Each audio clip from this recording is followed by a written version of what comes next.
सभी बच्चों को very good morning, Radhe Radhe, जय श्री कृष्णा। बेटा एक बार सारे बच्चे वॉइस का कमेंट करेंगे। जो जो बच्चे लाइव हैं एक बार वॉइस कमेंट करें बेटा।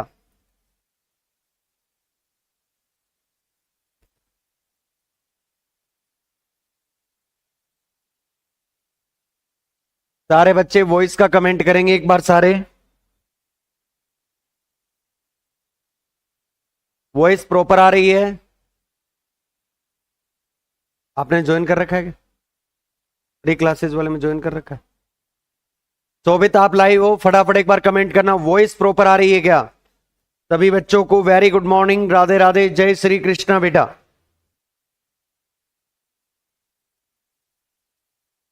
शोभित वॉइस क्लियर है सर? ठीक है, फिर यही चाहिए बस अपने को।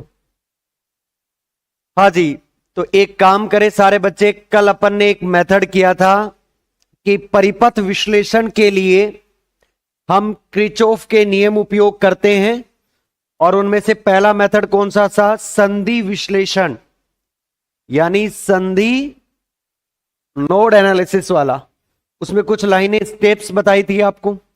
अब नीचे एक उदाहरण लिखिए। क्या लिखोगे? एग्जाम्पल। एग्जाम्पल, और एग्जाम्पल में कुछ लाइनें लिखे, पहले हिंदी मीडियम वाले छात्र, उसके बाद इंग्लिश मीडियम वालों को लिखवाएंगे। लिखो लिखो, संधि ऑब्लिक डाल के लिखो, नोड विश्लेषण को समझने के लिए।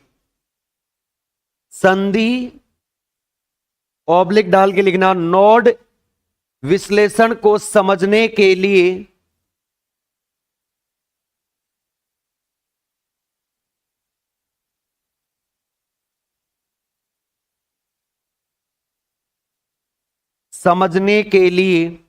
प्रतिबाधाओं,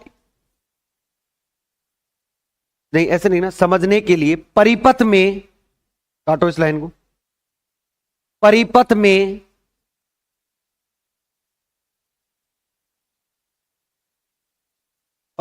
में प्रतिबाधाओं के स्थान पर प्रवेशिता का उपयोग करते हैं।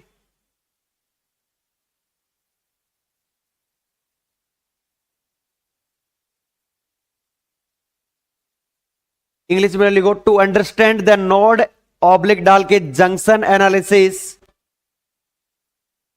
टू नोड और ऑब्लिक डाल के लिखो junction analysis.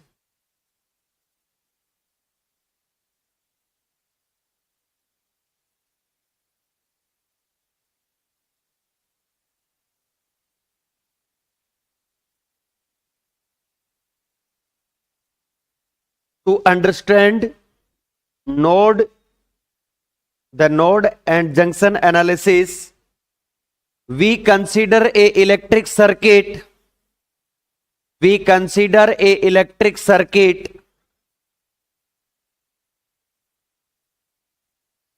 for convenience of calculation, for convenience of calculation, for convenience of calculation,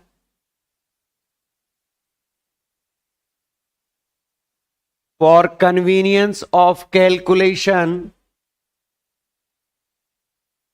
we replace impedance by admittance,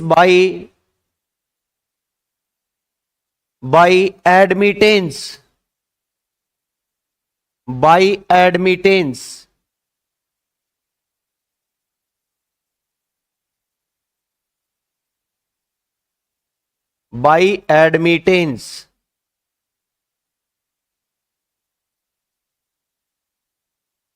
by admittance, for convenience of calculation we replace impedance by admittance। Clear है सभी बच्चों को? कोई दिक्कत वाली बात? क्या कहा इसने कि हम कैलकुलेशन के लिए परिपथ में प्रतिबाधा यूज ना करके क्या लेंगे? प्रवेशिता यूज लेंगे। एक ही बात है, प्रतिबाधा का उल्टा क्या होती है? प्रवेशिता होती है। तो हमने क्या कैलकुलेशन के लिए हमने क्या लिया यहां पे? प्रवेशिता यानी एडमिटेंस। अब पहली बात मुझे सारे बताओ, एडमिटेंस को किससे लिखते हैं? वाई से। तो फॉर एग्जाम्पल मुझे ये एडमिटेंस लिखनी है, तो बताओ क्या लिखूंगा मैं इसको, y1 लिखूंगा नहीं लिखूंगा पहली।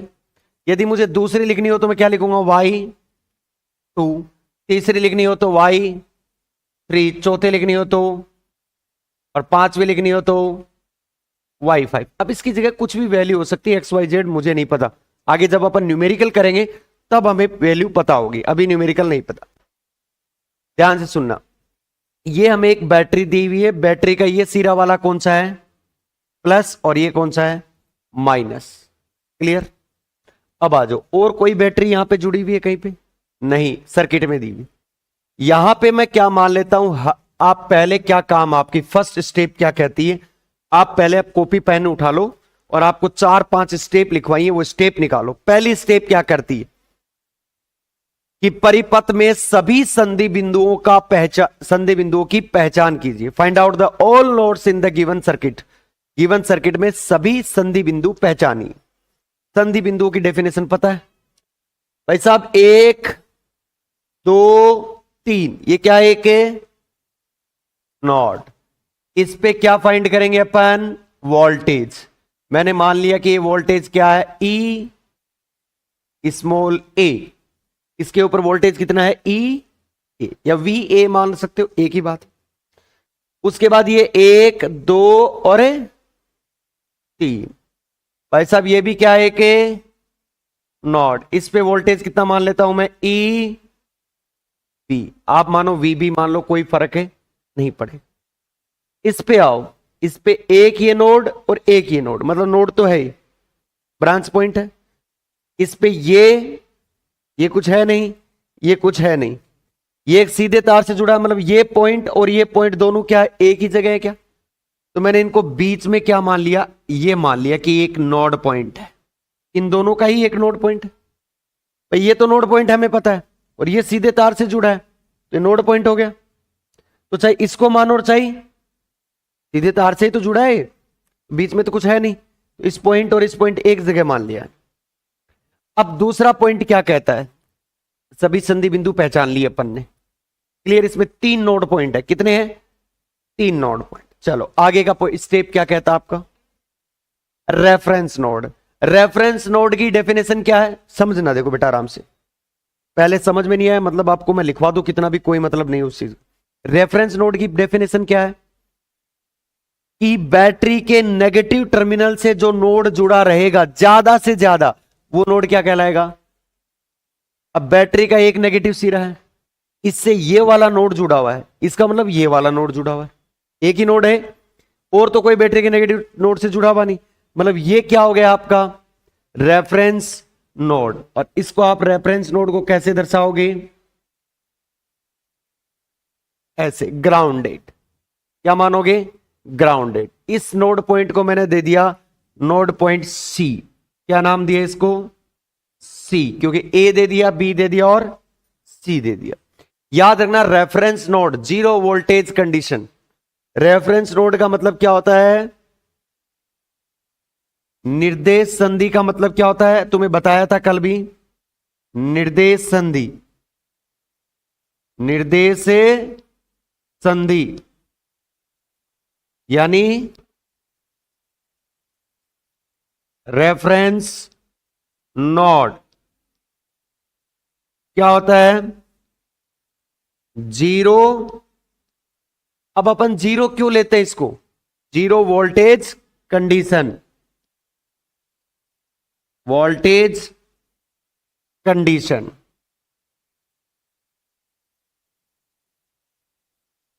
कंडीशन यही तो लेते हैं, क्यों लेते हैं इसको जीरो वोल्टेज कंडीशन निर्देश संधि को। भाई साहब यहां क्या मानते हैं अपन, मैंने कहा था ऑलवेज, वैसे तो कुछ भी ले सकते हैं पर अपन गणना के लिए सदैव पूरा का पूरा वोल्टेज इस पे और इस पे कितना मानते हैं, जीरो। तो इस पे जीरो है तो ये सीधे तार से जुड़ा है, तो इस पे भी, तो ये कौन सी संधि होगी, जीरो वोल्टेज कंडीशन वाली संधि। कोई दिक्कत वाली बात। अब एक काम करो, तीसरा पॉइंट बताओ मुझे क्या कहता है। देखो एक क्वेश्चन कर लिया ना, फिर कोई दिक्कत नहीं। तीसरा आपका स्टेप क्या कहता है, अज्यूम दैट डायरेक्शन, सारी जगह आप क्या करिए, करंट की डायरेक्शन अज्यूम कर लीजिए, और किसी भी डायरेक्शन में कर लीजिए, कोई फर्क है। आ जाओ, मैंने फर्स्ट करंट एज्यूम करी, इसमें कौन सी करंट फ्लो हो रही है? I1, मुझे कोई फर्क नहीं पड़ा। फिर मुझे इसमें भी क्या करनी पड़ेगी? करंट। तो मैंने क्या किया इसमें? I2। ये फिर इसमें करंट मैंने क्या एज्यूम कर ली? I3। इसमें क्या एज्यूम कर ली? I4। इसमें क्या कर लिया? तो क्या सर हम इसको ऐसे भी मान सकते थे क्या? अरे तुम्हारे मैंने क्या था, आर्बिट्रेरी, कुछ भी मानो, कोई फर्क नहीं पड़ेगा। बताओ इतनी स्टेप्स में कोई दिक्कत है क्या? अब अपनी लास्ट स्टेप एक ही कहती है कि क्या लगाइए? ओम का नियम और केसीएल लगाइए। कोई दिक्कत वाली बात? फटाफट ये डायग्राम बना दो इसके नीचे, उसके बाद अपन केसीएल अप्लाई करते हैं और ओम्स लॉ की सहायता लेते हैं। क्यों अंकित जागीड़, क्या हाल है तेरे? याद आ रही है घर वालों की? नहीं आ रही?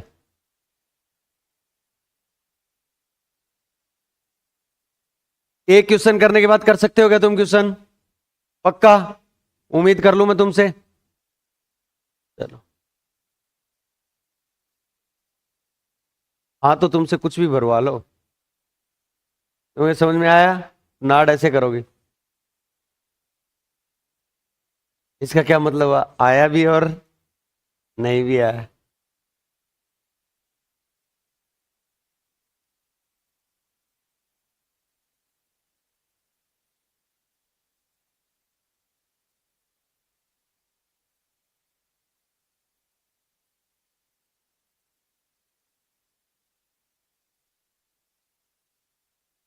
अरे सोनू चौधरी, गुड मॉर्निंग। कैसा है तू?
इस पे वोल्टेज कितनी मान लेना? ई है ना, ये कंसीडर कर लेना।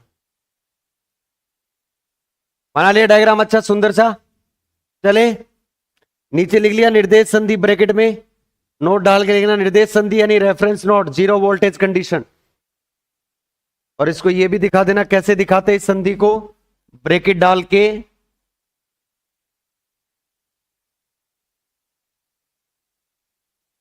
ऐसे, जीरो वोल्ट।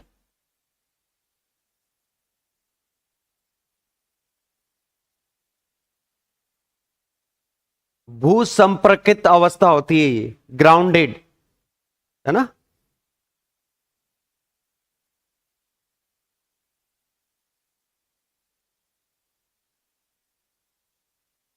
भू संपर्कित अवस्था उतार लिया सभी ने? आ जाओ तो बोर्ड पे आना सारे। अब केवल और केवल क्या करेंगे? गणना। सबसे पहले मैं यूज करता हूं क्या? ओम के नियमानुसार। किसके नियमानुसार? ओम के नियमानुसार, यानी अकॉर्डिंग टू ओम्स लॉ। अब ओम का नियम क्या कहता है, या ओम के नियमानुसार क्या कहता है? अरे आपने पढ़ा नहीं क्या पहले? V is equal to I R या फिर आई जेड, जेड भी तो एक इंपीडेंस वाला पार्ट ही है। V इज इक्वल टू आई, यहां गणना के लिए आप जेड के स्थान पे क्या काम में ले रहे हो? जेड क्या यहां? प्रति बाधा यानी इंपीडेंस, इंपीडेंस है। और हम यहां इंपीडेंस काम में नहीं ले रहे, गणना के लिए सुविधा के लिए हम क्या ले रहे हैं? जेड इज इक्वल टू क्या होता है? 1/y, या फिर आप बोल सकते हो y इज इक्वल टू क्या होता है? 1/, एक ही बात है। चलो अब मैं क्या करता हूं, ये क्या है? प्रवेशिता है भैया। प्रवेशिता यानी क्या बोलते हैं इसको? एडमिटेंस।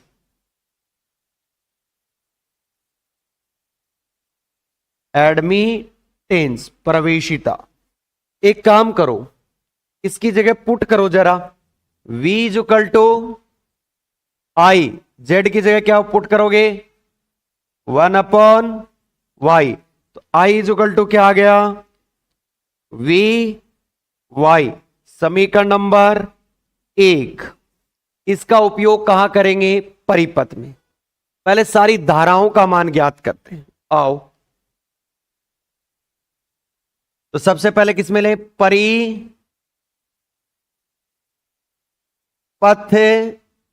से, यानी फ्रॉम सर्किट। सर्किट में पहले कौन सी है? परिपथ से धारा I1 की गणना, यानी calculation of current I1 in circuit. अब करंट की कैलकुलेशन कैसे करोगे? I की जगह आ जाएगा I1, वोल्टेज क्या है, और Y। तो जरा देखें, देखो जरा, I की जगह आ गया I1। अब वोल्टेज कैसे लिखोगे? करंट कहां जाती है? Higher voltage to lower voltage, मतलब पीछे वाला वोल्टेज ज्यादा है या कम है? जहां से करंट आ रही है वोल्टेज ज्यादा है या कम है? ज्यादा। तो क्या करोगे आप? ज्यादा में से कम में घटा दो, यही तो है। कहां जा रही है? ई से ई ए जा रही है। कौन सी करंट? I1। बीच में कौन पड़ रहा है इसके? Y1। बोलो सही या गलत? कोई दिक्कत वाली बात? चलो इसको थोड़ा सा ओपन करके लिख देते हैं, आगे जोड़ने में आसानी होगी। I1 बराबर E Y1 और माइनस E A Y1, समीकरण नंबर 2। क्या आप इसी तरीके से सारी कैलकुलेशंस कर सकते हैं? कैसे? आपको क्या क्या और निकालना पड़ेगा? I2, I3, I4। चलो यहां क्या लिखोगे अब? परिपथ से,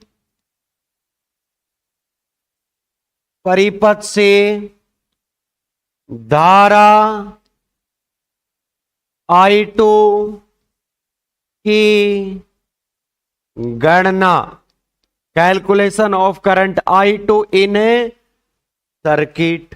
क्लियर? बताओ अब तुम बताना सारे बच्चे, डायग्राम को देखना एक बार और फिर आराम से बताना, कोई दिक्कत वाली बात नहीं, मुझे कोई जल्दबाजी नहीं है। कौन सी करंट निकालनी है? ये कहां से आ रही है? ये से। कहां जा रही है? ये वाला पॉइंट, मतलब ये वाला पॉइंट। यहां वोल्टेज कितना? यहां कुछ ना कुछ। हायर वोल्टेज कौन सा है? E A minus.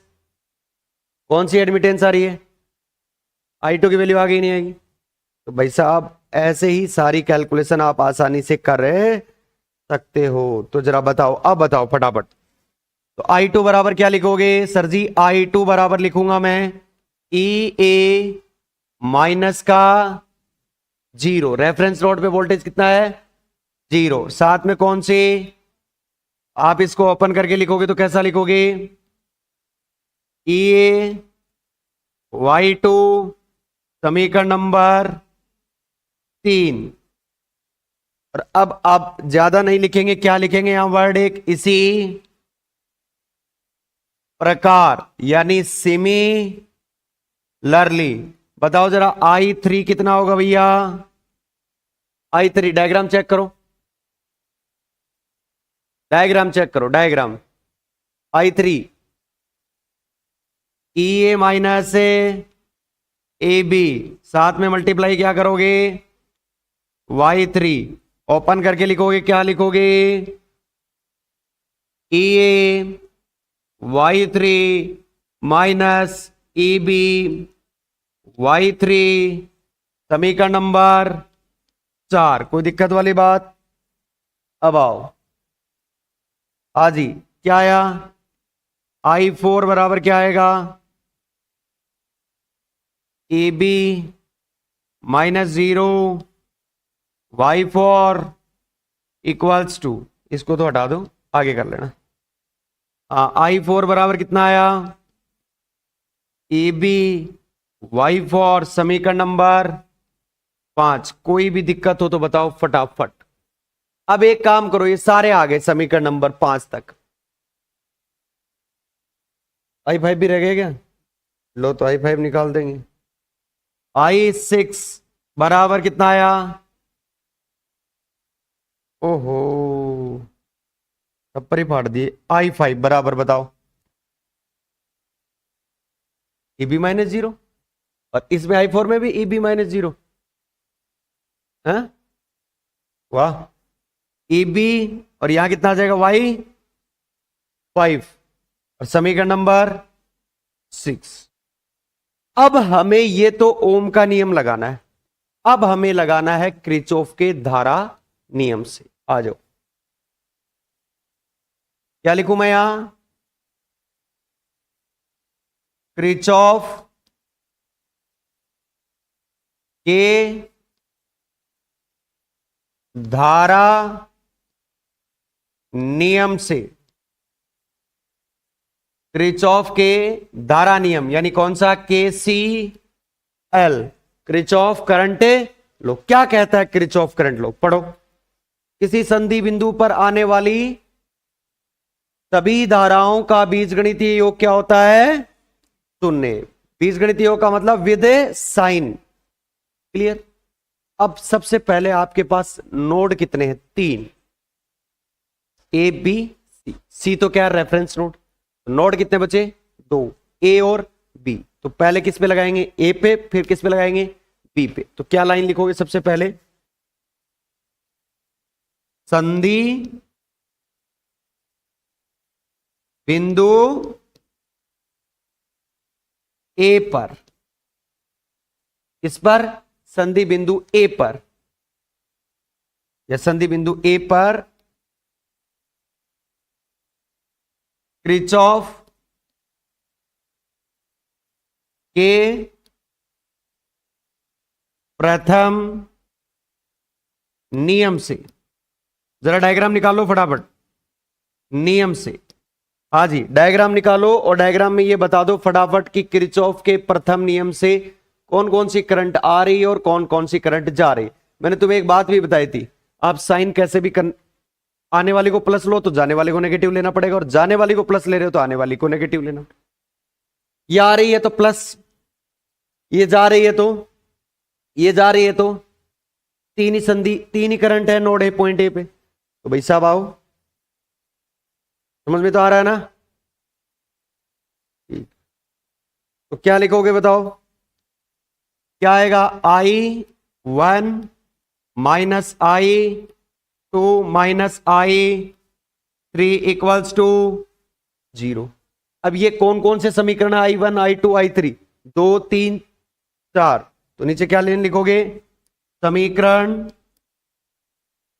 2 3 व 4 से, फ्रॉम इक्वेशन नंबर 2 3 एंड 4। तो जरा इक्वेशन बताओ। हाँ जी भाई साहब, I1 की जगह क्या लिखोगे? E Y1 minus E A Y1। आगे I2 क्या आएगा? E A y2, फिर माइनस E3 कितना होगा, EA y3, और माइनस माइनस क्या हो जाएगा ये, अरे I3 की जगह क्या था, EA minus EB, minus minus क्या हो जाएगा, प्लस EBY3 इक्वल्स टू समीकरण नंबर 7। अब किसकी बात करें अपन, संधि बिंदु, संधि बिंदु बी पर क्रिचॉफ के प्रथम नियम से, मैं ये ज्यादा क्यों लिख रहा हूं, क्योंकि इसको आपको एग्जाम में लिखना होगा, न्यूमेरिकल करेंगे तो इतना लिखने की आवश्यकता नहीं है, फटाफट कैलकुलेशन सलटाएंगे। चलो बताओ, संधि बिंदु ए आपके पास नोड पॉइंट है, बताओ कितनी ब्रांच आ रही है, I2 क्या आ रही है, I2 आ रही है, I3 आ रही है, जा कौन सी रही है, I4 I5 इक्वल्स टू, जरा I3 की वैल्यू बताओ क्या थी,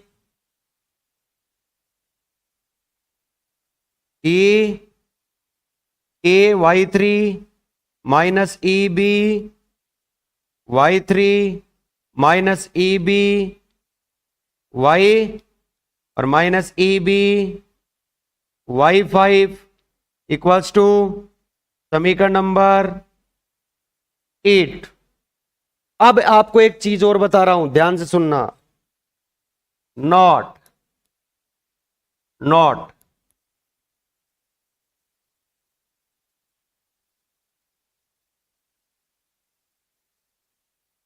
इक्वेशन, यानी जो समीकरण आपको जो मिलेंगे, नॉट है ये ध्यान रखना, वो क्या मिलेंगे, n-1, n-1, जहां n क्या है, n नॉड पॉइंट, इसमें कितने नॉड पॉइंट थे, 3, 3 माइनस 1 कितना बचे, समीकरण कितने मिले आपको, तो कभी भी नोड पॉइंट पहचान लेना और समीकरण आपको जितने मिलेंगे वो आपको पता चल जाएगा, कोई दिक्कत वाली बात। समीकरण नंबर 7 व 8 की सहायता से हम क्या निकाल सकते हैं, EA और EB की गणना कर सकते हैं, कैलकुलेशन अपन क्या कर सकते हैं, आसानी से EA और EB की गणना कर सकते हैं। यहां दो अज्ञात राशि है, कौन कौन सी, EA और EB, जिन्हें समीकरण 7 व 8 की सहायता से ज्ञात किया जा सकता है। तो नीचे मैं क्या लाइन लिख दूं, एरो डाल के, यहां दो अज्ञात राशि कौन कौन सी हैं, EA व EB हैं, जिन्हें समीकरण 7 व 8 की सहायता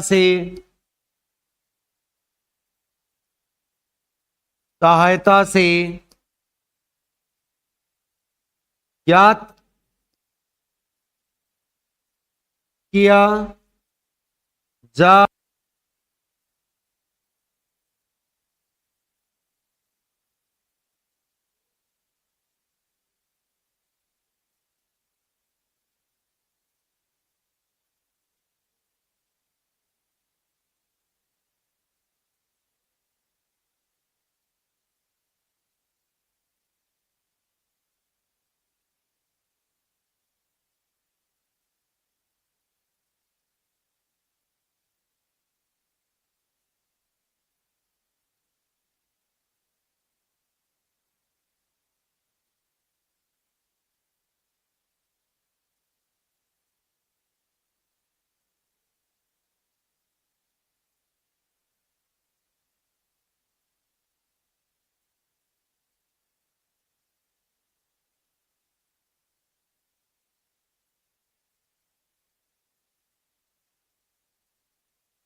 बस हो गया, कोई दिक्कत हो तो बता देना।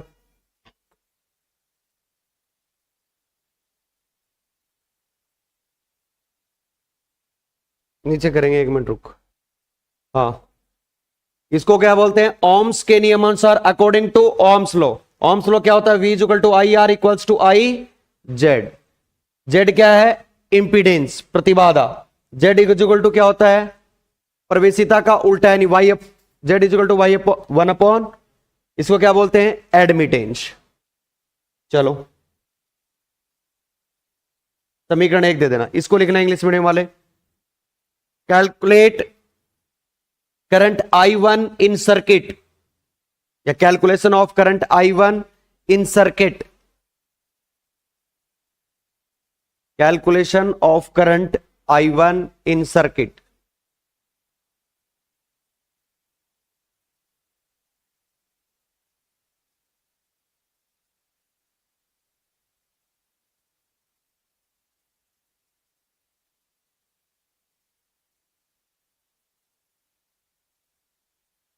हरे कृष्ण राधे श्याम।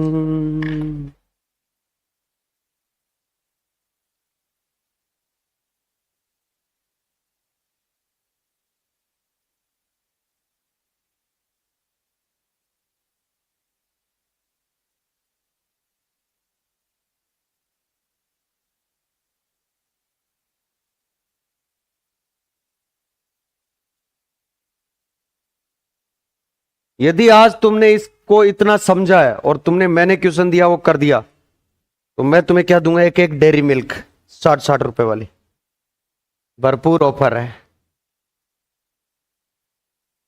ये बातें क्या है? सिर्फ काल्पनिक है, मनोरंजन मात्र के लिए बोली गई हैं। इसका धारावाहिक से कोई संबंध नहीं है।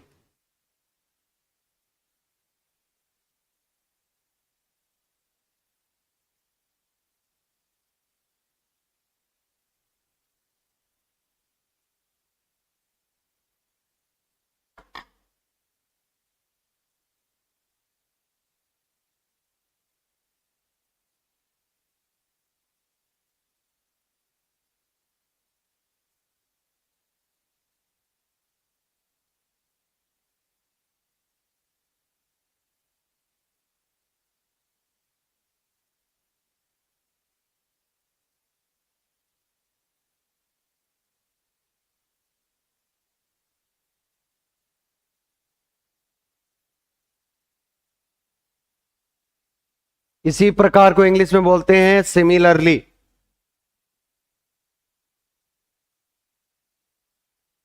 अरे शोभित और सोनू चौधरी, वॉइस का तो कोई दिक्कत नहीं आई ना? किसी बच्चे को एक बार कमेंट करना।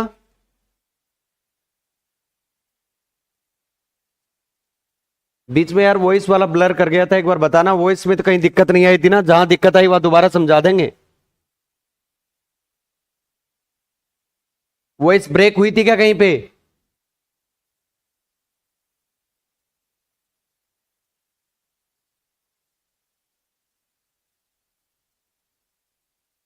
चले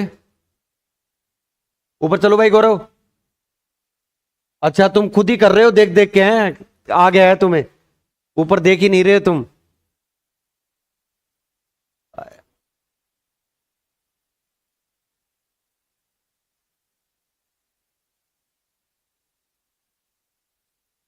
ठीक है, वॉइस क्लियर है तो फिर।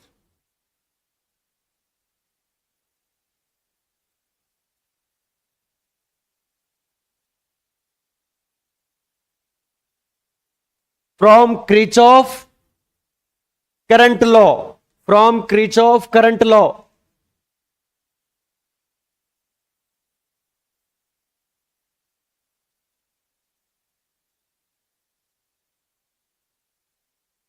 इस लाइन को इंग्लिश मीडियम वाले ऐसे लिखना, apply Kirchhoff first law at node point capital A.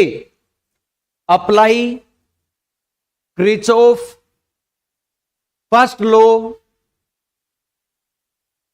Apply Kirchhoff first law at node point capital A, eight node point capital A.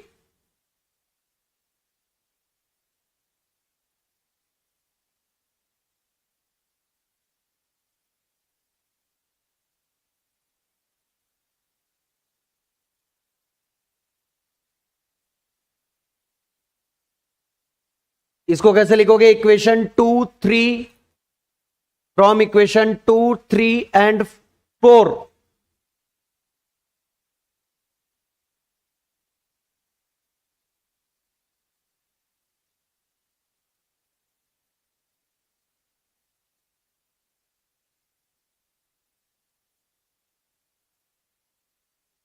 फिर इसको क्या लिखोगे?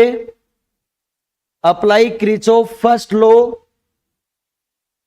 Eight node point capital B.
इस line को लिखवाऊं क्या?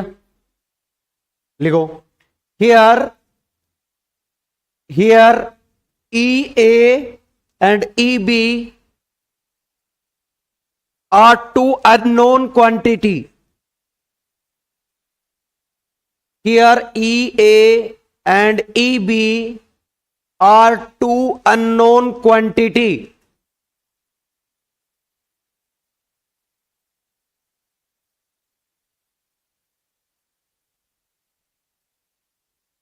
which can be find with which can be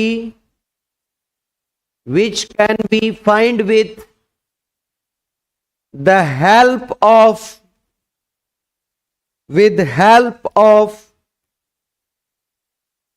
equation 7 and 8, with help of equation 7 and 8। देख लिया? हिंदी मीडियम वालों ने उतार लिया गिरे? पक्का? चलो अब देखते हैं भाई किसमें है दम। पहले इंग्लिश मीडियम वाले किसने लिखो? Find out. देखते हैं समझ में आया कि नहीं आया। आज मैं यहीं बैठा हूं। क्वेश्चन नंबर फर्स्ट लिखो, फाइंड आउट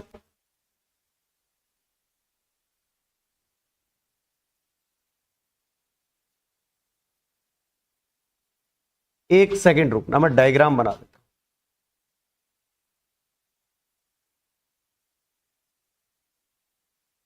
पहले क्या करते हैं? छोटे से स्टार्ट, फिर क्या करेंगे? बड़ा डायग्राम लेके आएंगे।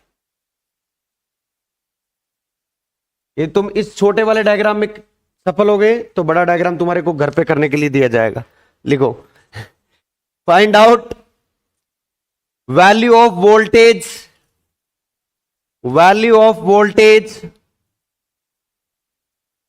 at node point capital A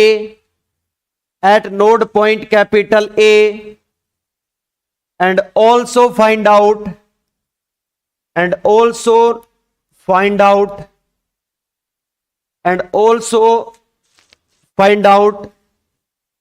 the current in each branch। Diagram तुम्हारे सामने, फटाफट उतारो। फिर इसमें क्या करना है? नोड पॉइंट ए पे तो हमने को क्या निकालना है? वोल्टता। और सभी शाखाओं में क्या निकालनी है? धारा। पहले हिंदी मीडियम वाले क्वेश्चन लिखो।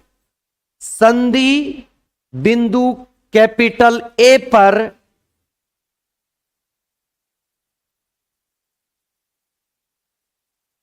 संधि बिंदु कैपिटल ए पर वह सभी शाखाओं में धारा का मान ज्ञात कीजिए। संधि बिंदु ए पर वोल्ट था, संधि बिंदु कैपिटल ए पर वोल्ट था, वह सभी शाखाओं में धारा का मान ज्ञात कीजिए। आ जाओ, कैपिटल ए बताएंगे। कैपिटल ए ऑस्ट्रेलिया में। सबसे पहला क्वेश्चन क्या कहता है, पहली स्टेप क्या कहती है, find out the all nodes in the given circuit. सभी दिए गए परिपथ में सभी संधि बिंदुओं की पहचान कीजिए। 1 2 3। ये क्या है, इसका नाम क्या दे दिया मैंने, कैपिटल ए, और इस पे वोल्टेज कितनी दे दी मैंने, V A, V capital A. ये ई ए दे दो, कोई फर्क पड़ने वाली बात है। चलो सर, ये एक ब्रांच आ रहा है। मुझे बताओ बैटरी का नेगेटिव सिरा किससे जुड़ा हुआ है, इसी से। इसको मैं क्या मान लूं, कंसीडर कर लूं रेफरेंस, जिसपे कितनी वोल्टेज होती है, कोई दिक्कत वाली बात। सभी ब्रांचों में क्या करो, करंटे अज्यूम क्या हुई, आई, इसमें और इसमें, कोई दिक्कत वाली बात, या आप कोई तीसरे ग्रह की बात करते हैं इसमें। चलो फिर अपन ने क्या कहा कि सबसे पहले किसका उपयोग करेंगे, ओम के नियम से, फ्रॉम ओम से लॉ। ओम्स लॉ क्या कहता है सर जी, अभी पढ़ा, V equal to I Z. तो V इक्वल टू, सबसे पहले किसकी कैलकुलेशन करें अब अपन, धारा I1 की गणना। यहां से क्या कर लोगे आप, I की वैल्यू क्या निकलेगी भैया, V अपॉन जेड। तो धारा I1 की गणना बताओ क्या आएगी, calculation of current I1। Sir जी I1 इक्वल्स टू V क्या आएगा I1 में, 10 है नीचे और आगे VA, तो 10 माइनस VA और डिवाइडेड बाई 10। समीकरण नंबर 1 इसको दे दो और 2 इसको दे दो। क्या मैं इसी प्रकार लिखूंगा सारी चीजें, इतना तो आ जाना चाहिए तुम्हें यार। इसी प्रकार बताओ फटाफट, इसी प्रकार। I2 कितना आएगा, VA minus 0 divide by 10 equals to यानी VA अपॉन 10। समीकरण नंबर 3। तो I3 बताओ क्या आएगी, VA minus 0 upon divided by 10। Oh, first वाले में 5 है, वो सब में कैसे 10 रट लिया गया। 10 समीकरण नंबर 4। अब आपके पास नोड पॉइंट केवल एक ही है, क्योंकि एक तो रेफरेंस नोड है, जिसको तो घटा दो, तो 2 माइनस से गया, कितना बचा 1। तो समीकरण क्या मिलेगा आपको, 1। देखते हैं जरा, संधि कौन सी है, संधि बिंदु कैपिटल ए पर किरचॉफ के प्रथम नियम से, फ्रॉम किरचॉफ फर्स्ट लॉ क्या कहता है भैया, बताओ करंट कौन कौन सी आ रही है, I1 आ रही है, I2 जा रही है, I3 जा रही है, इक्वल्स टू, सभी वैल्यू रखो, समीकरण 2 3 व 4 से जरा वैल्यू रखो, 10 माइनस VA डिवाइडेड बाई आजी plus VA divided by plus, sorry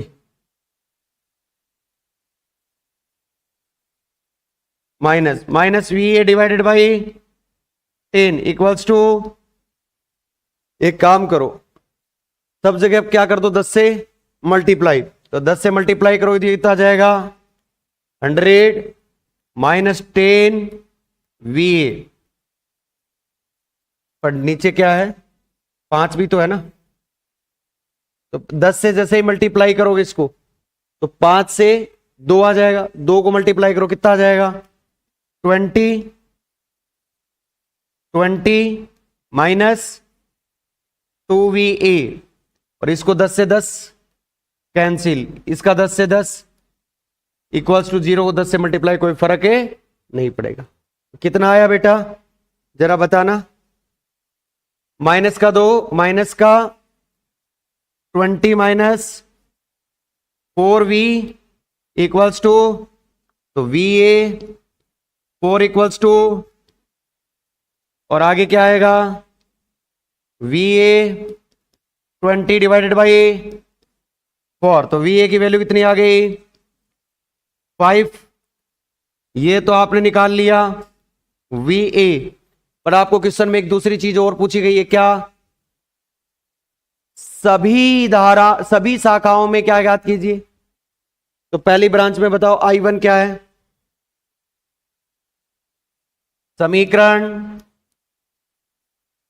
2 से, क्या है समीकरण 2, I1 बराबर 10 माइनस डिवाइडेड बाई 5, आएगा कि नहीं आएगा 5, तो I1 बराबर कितना आया 10 माइनस 5 डिवाइडेड बाई, तो कितना आया 5 divided by equals to 1 ampere. कोई दिक्कत वाली बात नहीं लगती मुझे कहीं पे भी।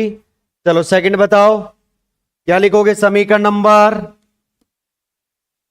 नंबर 2 से 3 से, ऊपर क्या आएगा, मैंने क्या लिखा है, तुम्हें क्या लगता है मैं भांग खा क्या तो सू तक है, ये 3 से आएगा। चलो ठीक, I2 बराबर कितना हुआ VA अपॉन VA की वैल्यू डिवाइडेड बाई 10, कितना आया 1/2 यानी 0 पॉइंट। एक मजे की चीज और बताऊंगा तुम्हें आगे देखना, हाँ समीकरण नंबर 4 से इक्वेशन नंबर, टाइम हो गया क्या थर्ड ईयर बड़ो है, झापड़ मारूंगा 8 9 15 से होती है क्लास है, जब से तुम आए हो। हाँ I3 बराबर कितना आया बताओ, V अपॉन अभिषेक नहीं आएगा आज 10, ये कितना आएगा 5 डिवाइडेड बाई यानी 0.5 एम्पियर। जरा एक बार चीज देखें, एक मजे की बात बताता हूं, देखो आपकी I1 करंट कितनी आई है 1 एम्पियर, 5 एम्पियर थोड़ा आई है,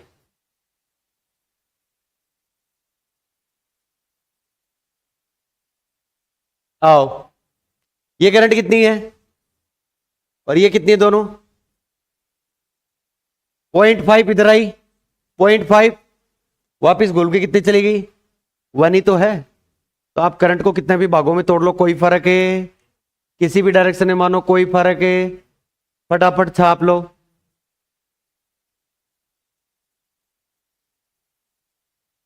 कौन बोल रहा है कर लोगे, गौरव छाप लो,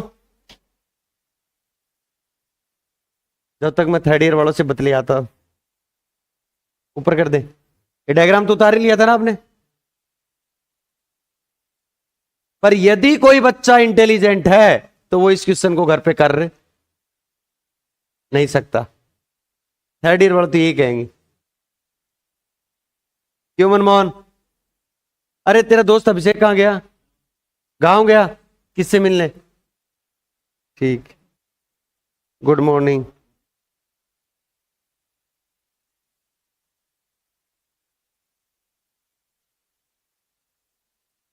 तुम्हारा तो जमीर काम करता नहीं होगा।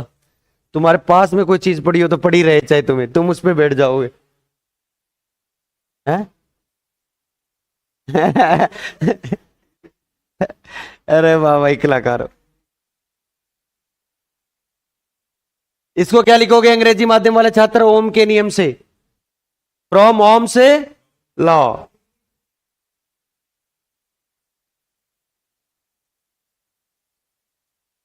नीचे करूं ऊपर?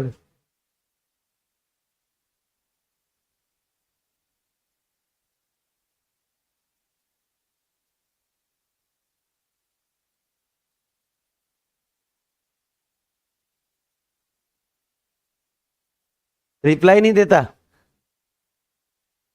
अब क्या ही रिप्लाई दे यार, शादी हो गई, अब रिप्लाई देने के मजे नहीं है अब। क्या? IIT GeM?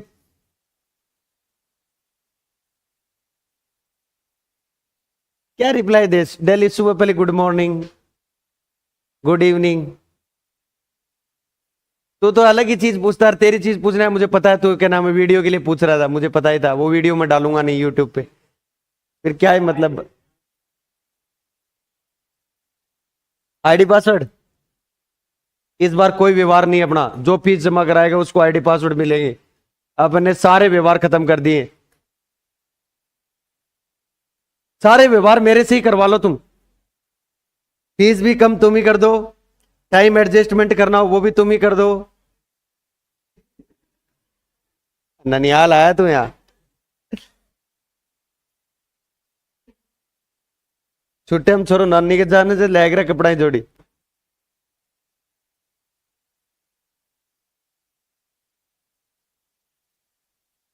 फटाफट लिखो रे थोड़ा सा।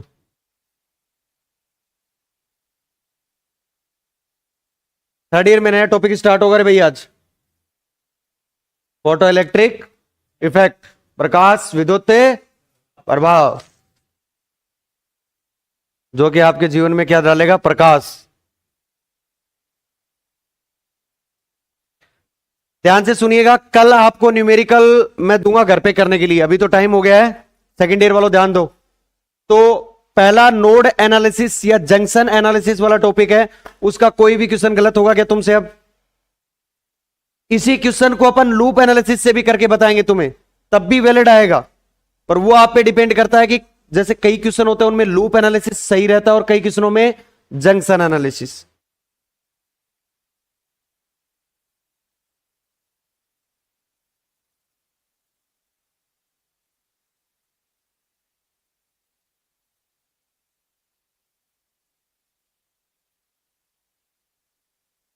क्लियर है? आज के लिए राधे राधे, जय श्री कृष्णा। कल मिलते हैं इसी समय सुबह 8 बजे। और थोड़ा जल्दी पधार जाया करो देवताओं, ताकि अपन क्लास स्टार्ट कर ले। राधे राधे। तुम कह दो सर आप ही नहीं आते हो।